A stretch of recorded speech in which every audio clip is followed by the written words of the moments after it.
Well, let me say that I do thank the gentleman, but I do it in all sincerity because Congressman Miller, you and Congressman Frank and Congressman Watt and Congressman Waters and Congressman Gutierrez and Congressman Maloney have really been offering the kind of leadership on the Financial Services Committee that any freshman or sophomore member could only dream of. Any freshman or sophomore member joining our committee could easily kind of wonder, where do I fit in and all this stuff. But you all have carved a way so that those of us who have a passion for consumer justice and for an America where we have shared prosperity, not just for some of us, but for all of us having the opportunity to do well and take care of our families, you all have cut a wide berth for us, so I thank you for that. Let me just say this about the foreclosure crisis. In many ways, I come here somewhat embarrassed because we could have had a bill like this years ago. It's not as if you and Congressman Watt didn't think of it. It's not as if the Miller-Watt bill wasn't on your mind back in the 109th and 108th Congress. It was there, but it took this propitious moment to get as close as we are, and yet we still don't have a signed bill. We have a bill that's passed through the House. We have great hopes for it getting through the Senate, and of course we have even greater hopes to get it on the President's desk for a signature. But the moment that the American people are waiting for, which is to end predatory mortgage lending, that moment has yet to come, and we have seen foreclosures that have rivaled the Great Depression. That is very disturbing to me. I looked at this chart we have here tonight. I want the American people just to take a look at it. Number of new foreclosures increased dramatically between 2005 and 2008. Those are some enormous numbers. Precipitous growth in foreclosure. As these foreclosures were going up, we also see human beings attached to each one of those foreclosures. Congressman, you know what I'm talking about. The stories can be told. Let me tell you one if you will.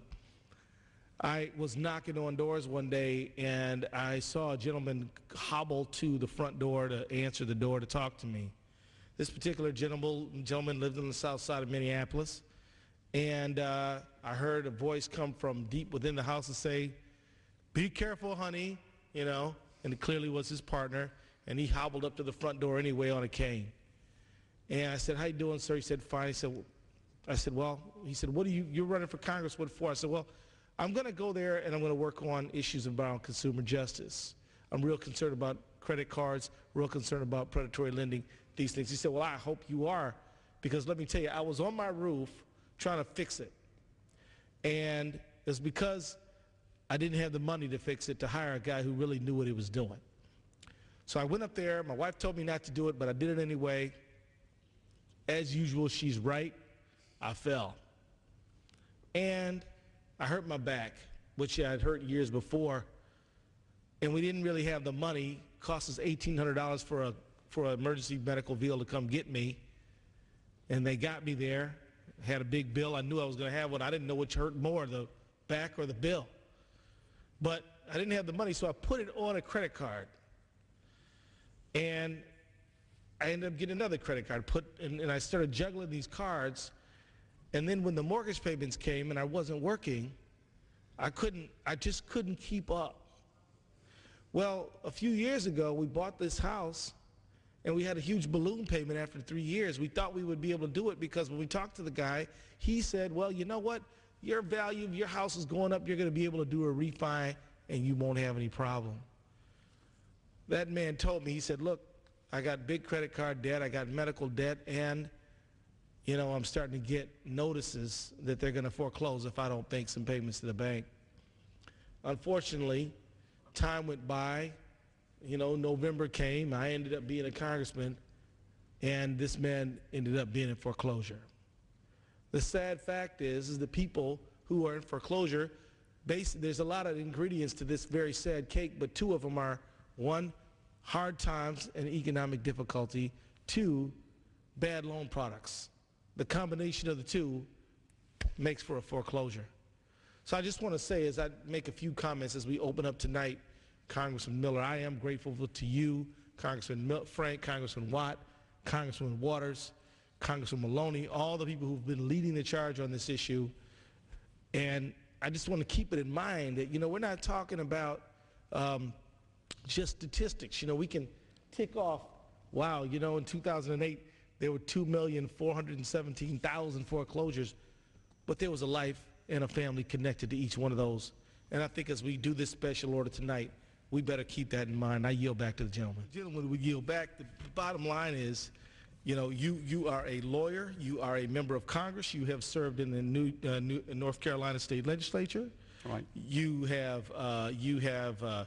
a man clearly of ability and all these things. I'm not just praising you gratuitously, I'm just identifying the facts. And here you walk into a transaction to buy a home, and quite literally, you are at a disadvantage.